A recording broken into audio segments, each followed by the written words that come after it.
জ্যোতিপ্রিয় মল্লিককে নিয়ে মকে এসে যখন তখন নিয়ে চলে বুঝুন, মানে আপনার টাকা পয়সা জমি বাড়ি এগুলো তো চুরি করছে, বাড়ির বউকেও নিয়ে চলে যাচ্ছে। এই হচ্ছে তৃণমূল। চাল চোর, গরু চোর, ত্রিপল চোর, কয়লা চোর, বাড়ি চোর, চাকরি চোর, সাথে সাথে বাড়ির বউ চোর। মঞ্চ থেকে দাঁড়িয়ে বলছে পরকীয়া করা ভালো, বলেননি? মঞ্চে দাঁড়িয়ে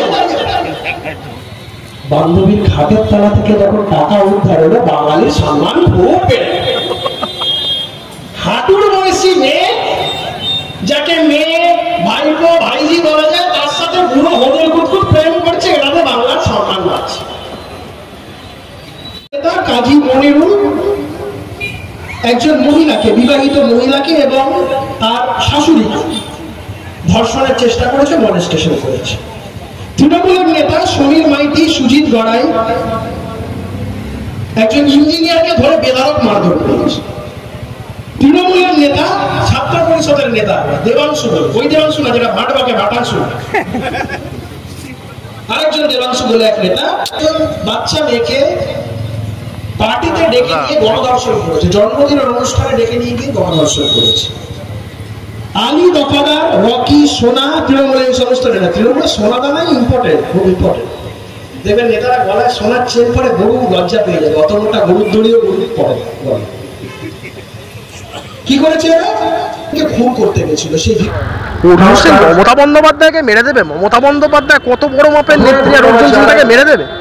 এরাই তো দুদিন আগে বলেছে অর্জুন সিং এর কোনো ক্ষমতা নেই, অর্জুন সিং এর কিছু নেই। তাহলে অর্জুন সিং মমতা বন্দ্যোপাধ্যায়কে মারতে পারে? ওদের কথাতেই তো সেলফ কন্ট্রাডিক্টরি হয়ে যাচ্ছে। এগুলো হাসির পর্যায়ে চলে যাচ্ছে বিষয়টা। নেপালে যে একটা মানে চাকরি প্রার্থী, তিনি কিন্তু বলেছে যে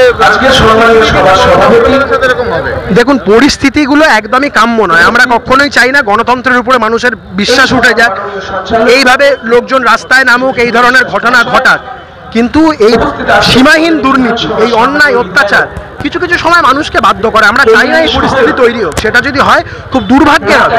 কিন্তু এই যদি হয় এই বিষয়গুলো, দায়ী থাকবেন এখন এই রাজ্যে তৃণমূল কংগ্রেস, এই রাজ্যে মমতা বন্দ্যোপাধ্যায়ের প্রশাসন। এই যে আমি আপনাকে কথাটা বলছি, মমতা বন্দ্যোপাধ্যায়ের প্রশাসন কোনো তফাৎ, এটা পশ্চিমবঙ্গ রাজ্য প্রশাসন, পশ্চিমবঙ্গ রাজ্য পুলিশ না। সবাইকে বলে তৃণমূলের পুলিশ, মমতার পুলিশ। এটা সম্পৃক্ত হয়ে গেছে, আমাদের এটাকেই মেনে নিয়ে গিয়ে যেতে হবে যতদিনই সরকার থাকে।